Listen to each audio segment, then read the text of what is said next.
حضرت عقبہ بن عامر رضی اللہ عنہ فرماتے ہیں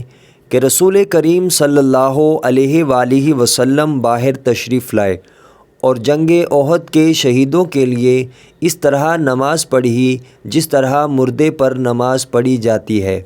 پھر آپ صلی اللہ علیہ وآلہ وسلم منبر پر تشریف لائے اور فرمایا، آخرت میں تم سے آگے جاؤں گا اور میں تم پر گواہ ہوں گا۔ اللہ کی قسم، میں اپنے حوض کو اس وقت بھی دیکھ رہا ہوں اور مجھے زمین کے خزانوں کی کنجیاں دی گئی ہیں، یا فرمایا کہ زمین کی کنجیاں دی گئی ہیں، اور اللہ کی قسم میں تمہارے متعلق اس سے نہیں ڈرتا کہ تم میرے بعد شرک کرو گے، بلکہ مجھے تمہارے متعلق یہ خوف ہے کہ تم دنیا کے لیے ایک دوسرے سے آگے بڑھنے کی کوشش کرنے لگو گے۔ صحیح بخاری حدیث نمبر 6426۔ حضرت عمران بن حسین رضی اللہ عنہ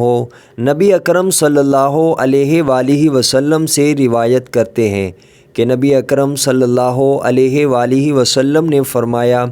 تم میں سب سے بہتر میرا زمانہ ہے، پھر ان لوگوں کا زمانہ ہے جو اس کے بعد ہوں گے۔ حضرت عمران رضی اللہ عنہ نے بیان کیا کہ مجھے نہیں معلوم کہ رسول اکرم صلی اللہ علیہ وآلہ وسلم نے اس ارشاد کو 2 مرتبہ دہرایا یا 3 مرتبہ۔ پھر اس کے بعد وہ لوگ ہوں گے کہ وہ گواہی دیں گے لیکن ان کی گواہی قبول نہیں کی جائے گی، وہ خیانت کریں گے اور ان پر سے اعتماد جاتا رہے گا، وہ نظر مانیں گے لیکن پوری نہیں کریں گے اور ان میں موٹاپا پھیل جائے گا۔ صحیح بخاری حدیث نمبر 6428۔